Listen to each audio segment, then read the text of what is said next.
नमस्कार. महाराष्ट्र पोलिसांचे मुखपत्र असलेल्या दक्षता मासिकाच्या संपूर्ण टीमकडून आपल्या सर्वांचे मनपूर्वक स्वागत. आज आपण पाहणार आहोत दक्षता मासिक अंक जानेवारी 2024 मधील तपास कथा, त्या गर्द झाडी मागे.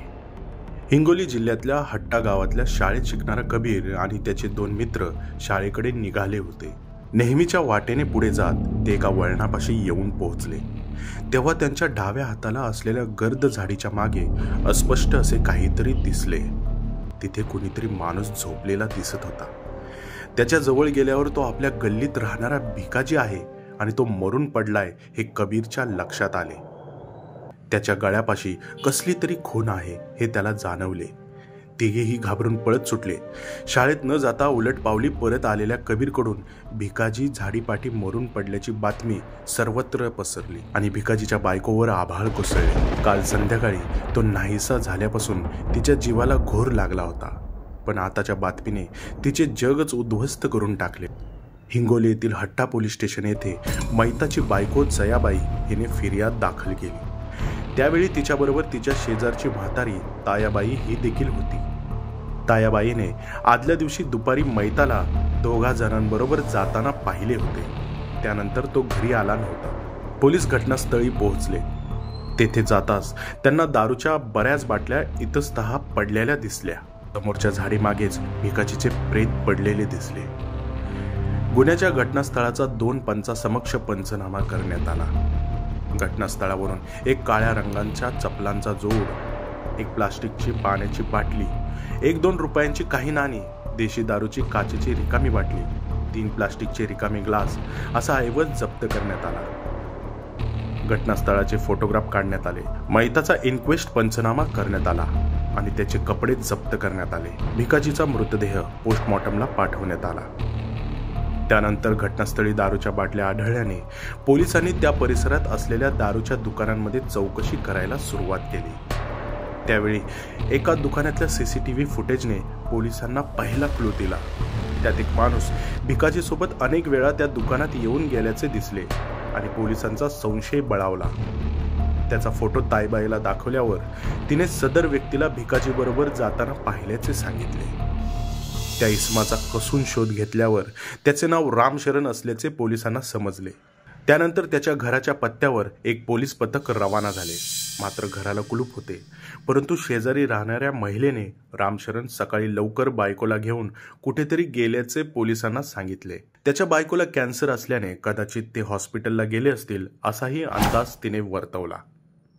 जवळपास असलेल्या हॉस्पिटल्स, दवाखाने, पॅथॉलॉजिकल लॅब या ठिकाणी रामशरणचा शोध सुरू झाला आणि लवकरच रामशरण यास पोलिसांनी शोधून ताब्यात घेतले. पोलीस कोठडीत रामशरण भेदरल्यागत बसला होता.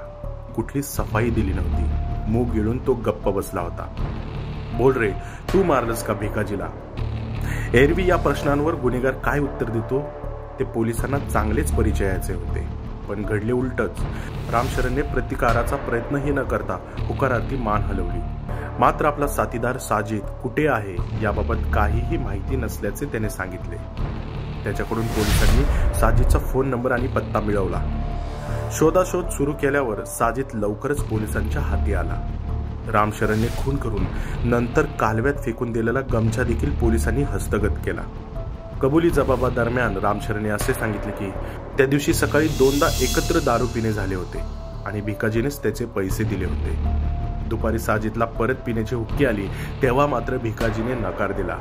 मग बाकी दोघांनी आपापले पैसे देऊन दारू आणली आणि प्यायला बसले. मात्र मध्ये एकदा रामशरण व साजिद उठून डावीकडे मोकळं व्हायला गेले. त्यावेळी भिकाजीने त्यांची बाटली पार खाली करून टाकली. त्यातून त्यांच्यात वाद सुरू झाला. तो वाढत गेला आणि एका क्षणी रागाच्या भरात रामशरणने आपल्या गमछाने भिकाजीचा गळा आवळला आणि भिकाजीचा खेळ खल्लास झाला. गुन्ह्याची कबुली मिळाली. पोलिसांनी दोन्ही आरोपींना अटक केली. रामशरण आणि साजिद यांची वैद्यकीय तपासणी करण्यात आली. आरोपींनी घटना घडली त्यावेळी घातलेले कपडे जप्त करण्यात आले. आरोपींच्या मोबाईल क्रमांकाचे CDR काढण्यात आले. या दोन्ही आरोपींना न्यायालयाने दोषी ठरवले असून त्यांना भारतीय दंडविधान कलम 302 व 34 अन्वये आजन्म सश्रम कारावास आणि 2000 रुपये दंड, अनुसूचित जाती जमाती अत्याचार प्रतिबंध सुधारित कायदा 2005 अन्वये आजन्म सश्रम कारावास व 2000 रुपये दंड आणि भारतीय दंडविधान कलम 323 अन्वये 1 वर्ष सश्रम कारावास व 2000 रुपये दंड अशी शिक्षा सुनावली आहे। हट्टा पोलीस ठाण्याचे तत्कालीन उपविभागीय पोलीस अधिकारी सतीश देशमुख, उपविभागीय पोलीस अधिकारी रामेश्वर वैंजने, सहाय्यक पोलीस अधीक्षक यतीश देशमुख, उपविभागीय पोलीस अधिकारी किशोर कांबळे, पोलीस नाईक रुपेश गरुड आणि राजीव चव्हाण यांनी या प्रकरणाचा तपास उत्तम प्रकारे पूर्ण केला आहे। अशाच उत्कृष्ट तपास कथा ऐकण्यासाठी आमच्या या चॅनेलला सबस्क्राईब करा। सतर्क रहा, सुरक्षित रहा। धन्यवाद।